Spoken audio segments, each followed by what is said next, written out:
Welcome to the Business Cafe for another session with my good buddy, Bernard Keevy. My name is Phil Jokes, one of the hosts of the Business Cafe, and I'm a business coach, marketing strategist, and I have clients. I've had clients all around the globe. As long as you speak English or can read English, we're good, because I'm only monolingual, unfortunately. I'll turn it over to Bernard. That's a good-looking guy in the screen here. Well, thank you very much, Phil, and thank you for that lovely introduction. And just to emphasise the international nature of this broadcast, I'm based in the middle of England, near Stratford-on-Avon in Warwickshire, and you're over in Calgary, Phil, which is in the Canadian Rockies. So, yeah. Yeah, Western Canada. So I'm really excited about hearing your expertise, because your background is numbers. Although you are a great people person, you are a numbers guy, and the people that are here listening and paying attention are going to learn a bunch of great stuff from you on the topic of how to add perceived value to boost your sales. As it says here, Bernard Keevy is a business growth expert and a chartered financial planner and a wonderful human being. He didn't put that on there. I did that. Oh, thank you very much, Phil. It's very nice of you. Emphasis there on the perceived value, isn't there? Because it's not. There's 2 points there, actually. It's no good being the best out there if people don't know it. And secondly, you may not actually be better than some of your competitors, but that's no reason why, if you get your message over in the right way, they don't think your customers or prospects can't think that you're better. And there's an example later of exactly how that works. So it's all about perceived value, in the sense that having extra value just in and of itself might not be enough. You've obviously got to get that message across as well.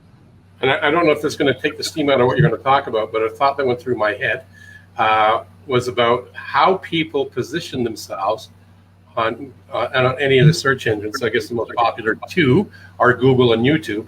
And people perceive whoever's in the top is probably the best one to go with. That's not always the case. They may have paid to be in the top position on the first page. You need to do a bigger dive into their background. However, many consumers don't, and they perceive they're the best. In the old days, when there was a Yellow Pages, you remember that Yellow Page book? Oh, yeah. They used to sell, the people that sold the ads used to sell the size of the ad was the most important thing in the eyes of the viewers of the Yellow Page. So they were saying size mattered. Isn't that interesting? But we know, for what we teach and what we help our clients with, that's not the truth. That's a perception. So as we go through this, Bernard's going to shed some more light on that. And just one other thing to add there, Phil, which has just come to me, but it's really of interest here. In terms of Yellow Pages or adverts generally, if you position yourself as specializing with a particular type of prospect or customer, i.e. you've got a specialist target market, then the perception is that you're a specialist or an expert, which means that your target market customers perceive that because you're a specialist or an expert, you must be better than the others and you must be adding extra value. And that's why, that's a major reason why we do need to specialize and have target markets and target ideal customers. Yes.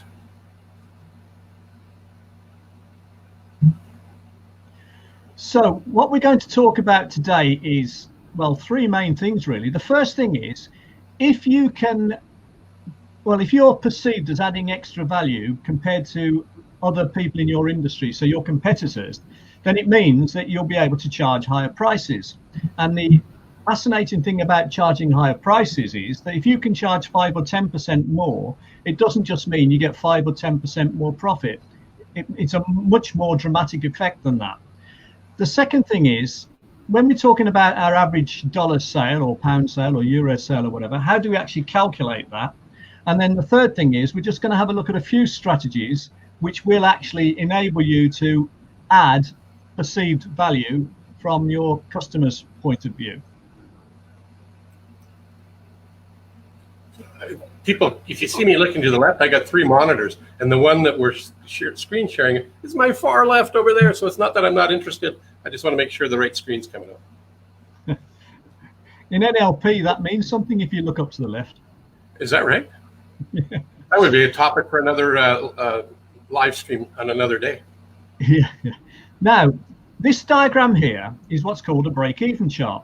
And what this shows is that on the vertical axis, it's pounds or dollars or euros, so it's money. And on the horizontal axis, it's volume of sales, so volume of output. And the two lines, the TR stands for your total revenue. So that starts at 0, because if you don't sell anything, you've got no revenue. And it goes up in proportion to how much you sell, depending on the price you charge. So it just goes up as a straight line. The green line is your total cost. So TC stands for total costs. And the way that works is you start with a certain level of fixed overheads. So you won't start at 0. But as you produce and sell more, generally your costs will increase. That's not always the case. Some professional firms, you may not have much variable cost. It may all just be overheads. But for most of us, and certainly for most distribution and manufacturing and those sort of businesses, your costs will go up as you sell more. So what happens is, while your costs are higher than your revenue, you're making a loss. And where your revenue cuts across your cost curve, where the blue circle is, that means you're now breaking even. And once you get beyond that level of output, then you're actually making a profit. And that vertical line shows that the distance between the revenue line and the cost line is how much profit you make. Now, the thing is, if you add perceived extra value, then that means you can charge higher prices, which means the total revenue line will go up more steeply, which we'll show on the next diagram in a minute. And the other thing is, if you add perceived value, then you'll probably be able to sell a higher volume as well, which means that the output, or the volume line, also moves to the right. So you can see that between the two diagrams, you can see that your profit increases dramatically if you can add perceived extra value to what it is that you sell. Graphically illustrated. So what you were talking about is the blue line trajectory. Yeah. On the second slide, it's quite a bit different than the one we looked at previously. It's gone up more steeply because we're charging higher prices, which means that although the total revenue line starts at 0, it goes up more steeply because every time we sell something, our revenue goes up by more than it did previously. How can we charge higher prices? Because if we're perceived as adding extra value, then people will pay a higher price to us. There's actually a really good way of looking at this, and that is that if you charge a high price, you'll only sell to a few people. If you lower your price, you'll sell to more people. So what tends to happen is people lower their prices to sell to more people. But what a lot of people ignore is that means now that you've got customers buying from you at this lower price who would, if the price had been higher, have paid a higher price to you. But they don't have to, because you've lowered your price for everybody. And that means that if you can add extra value to some people in your customer base, i.e. you can segment your customers, then you end up with a higher average price, because you can have different prices for different segments of your customer base. And we'll touch on that again a bit later. But so there's a way of actually increasing your average price, which doesn't necessarily even mean that you have to put up your headline price. Although if you do add extra value, you can do that as well. Does that make sense? Yeah, I was just thinking before I clicked on this slide here, I was doing a masterclass listening to Sarah Blakely. She's the founder and CEO of a women's undergarments, and manufactured something that was already previously done by men. And she's gone from a $5,000 investment working out of her apartment. I don't know if she's in New York or Atlanta, I can't remember, into being a $1 billion entrepreneur. And one of the things she did is she had one product, Spanx was the company, and there was one undergarment that they had there. And since then, she, as you were saying about if we have the right value, perceived value, that we could sell at a higher price to fewer people. So they would be in a high-end garment store in the U.S. and around Europe. I'm trying to think of some of the names, Nordstrom, for example. But she also wanted to be able to serve women, because her mission statement was to serve women and help women, and it still is that. But Spanx was, the value proposition of Spanx product was too high to go into in the U.S. store Target, or I guess similar to England Marks and Sparks, right? Versus shopping at a high-end store in downtown London. different kind of audience, different kind of offerings. So she came up with another product similar, some things different in terms of value and a lower price point. It's not called Spanx. I think it was called Assets, I think. And selling to more at the asset level versus the Spanx level, selling to less. To your point, higher prices and lower price example. And between the two, that would mean she'd get a higher average price than if she just sold the lower value proposition to everybody. Yeah, and she expanded her market share too because she had something to offer a different demographic. Yeah, absolute perfect example. Cool. You couldn't go back one slide, could you? Or it doesn't matter if it's... I sure can. Watch this. Yeah. Did it get the right one? Yeah, this is it. Just to show what a dramatic impact a slight increase in value and therefore the price you can charge can make. So what we've got here is we generate 4,500 leads in a year and we convert 30% of them. So that would mean we'd have 1,500 customers. If they buy on average from us 1.3 times a year and they spend $140 each time, then our revenue would be 245,700. The cost of goods sold, the cost of everything we sell is 100, and we're selling for 140. So that means that the gross profit is basically going to be 40 out of that 140 on everything we sell. And if we work the numbers out, the gross profit comes to 70,200. And then we take up our overheads, our fixed costs, which are things like wages, salaries, rent, rates, and we end up with an operating net profit of 40,200.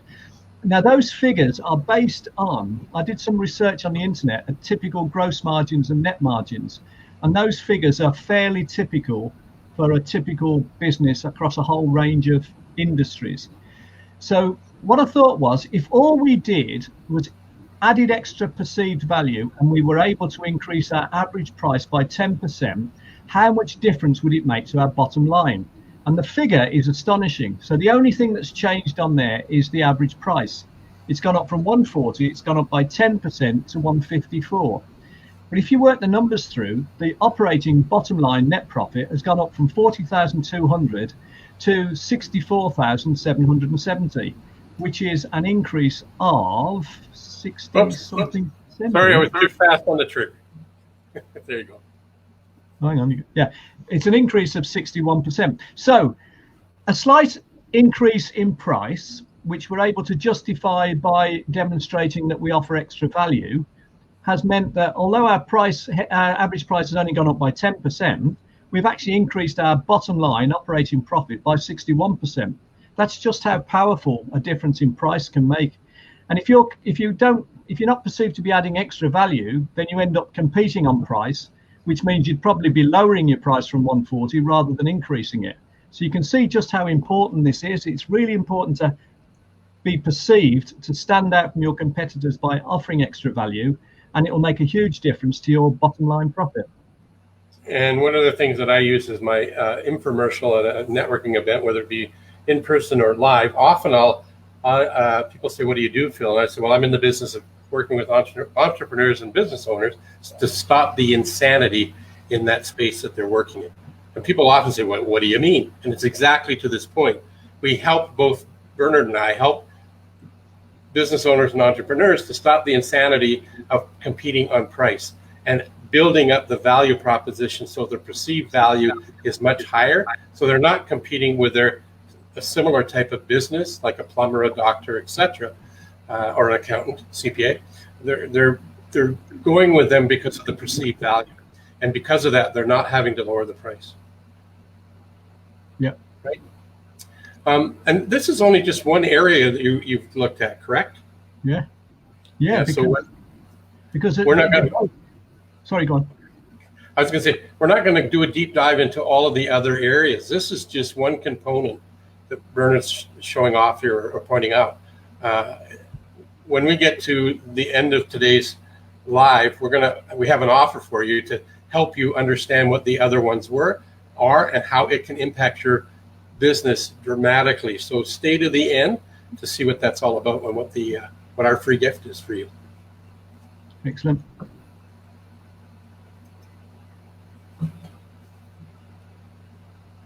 So how can we be perceived to be adding extra value? Well, the first thing is we could train our staff to make sure that they're all singing from the same hymn sheet, that they all know the benefits of what it is we're selling, and they can all articulate those benefits. And if necessary, we can even give them scripts to run on. So the more that all of our staff know what the main benefits of our offering are, the more likely it is that the customer will get a sort of a consistent message and actually see those perceived benefits. And we could even incentivize our staff to make sure that there's something in it for them to maximize the number of people who buy from us and to make sure that they deliver the right message. Another thing we can do, and we've touched on this previously, is if we can segment our customer base, we can have 3 packages plus 1. So the 3 would be a platinum, gold and silver. So platinum would be aimed at the top value proposition for the people who would have paid a much higher price to us if they'd have had to. We give them a top value proposition. We can have a middle of the range, a gold one, which would be aimed at, again, people who would have paid more, but at the moment are buying at our normal price. And we can have our gold, so platinum, gold, silver. We can have our silver offering, which is our main sort of normal price. And if we bring in 3 offerings like that, there's a fair percentage of people, probably getting on for half, who are likely to opt for the middle package. So that in itself will increase the average price, and some will go for the top one. And the +1 there, that says that if we also have what we call a downsell, which is a much lower value, lower price proposition, we can get people to come in and become customers on that basis, and then we can nurture them because they're now customers and they're 6 times easier to sell to, and we can nurture them all the way along by persuading them of the added value of our higher value propositions, and eventually they will move up and be higher value customers as well. So having different packages works. Another way to add value is the more convenient we can be, the better. So the opening hours, having parking, next day delivery, or even same day delivery, anything that we can do to be seen as more convenient, anything we can do to be seen as more attractive. So whatever we can do to make our offerings and our websites and everything else look nice visually, and whatever we can do in our sort of sales funnels to introduce wow factors. So sometimes called a shock and awe package. If you get a new customer, send them something that will really make an impact and really impress them. All of these things will add to the perceived value of what we do.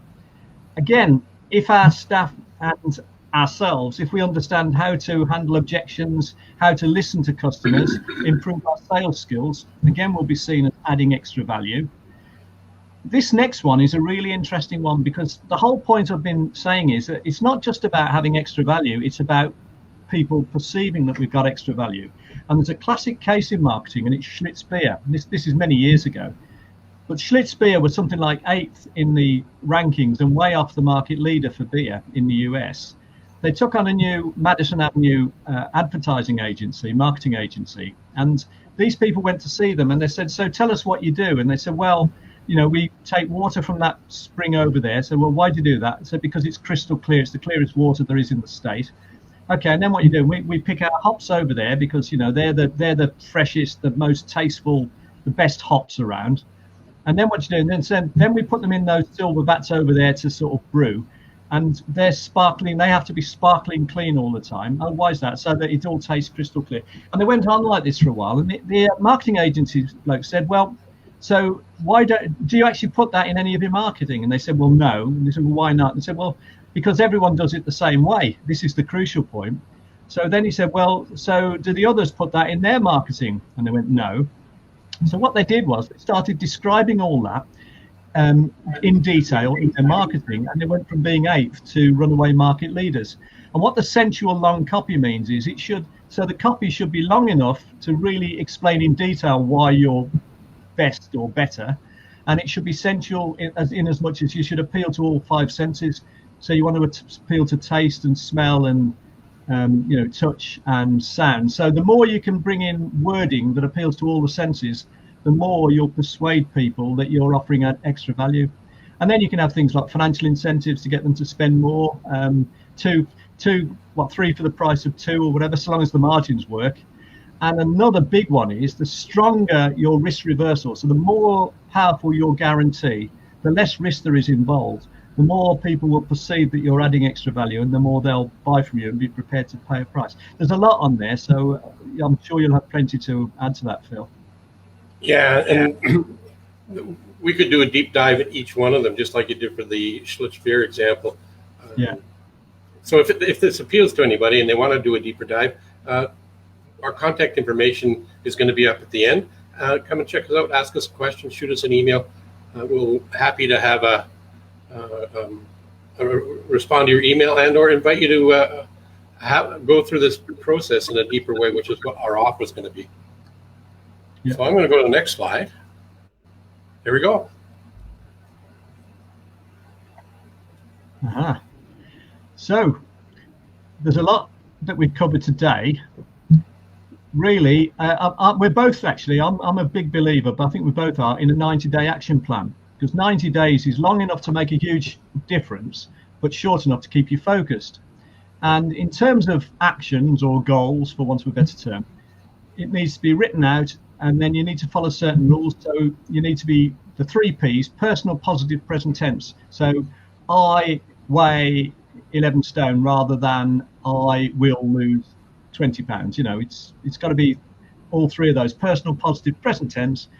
And the best technique is to imagine you're 90 days ahead, visualize that you've achieved what it is you say you want to achieve, and then look back with emotion and feel what it feels like to have achieved it, and look at all the things that you did in your mind's eye, in your vision, if you like. Visualize all the things you did in order to get to that feeling of fulfillment and satisfaction that you're now feeling 90 days ahead. Yeah, like the graphic says, dream it, plan it, work it, make it happen. It does take action. You can't just think about it, but we do need to think first, because we think in 3 dimensions.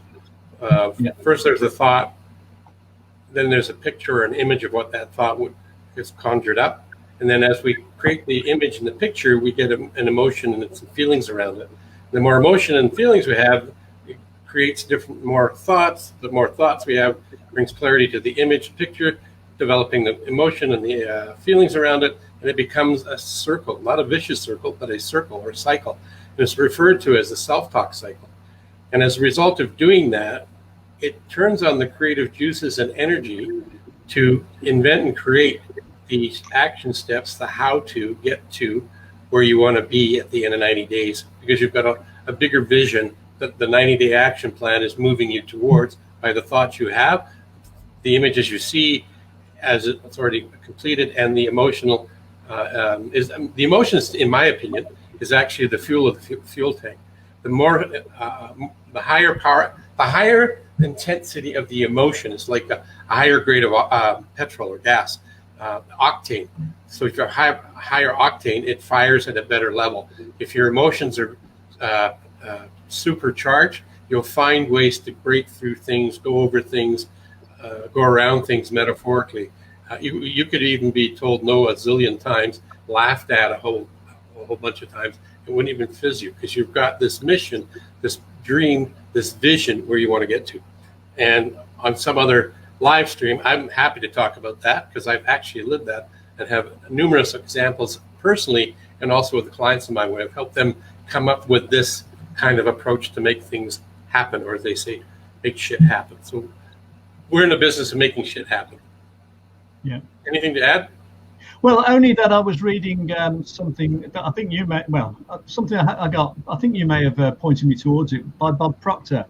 And what it said in there, which I think is very true, is that it's the emotions that actually drive actions. So emotions make you act.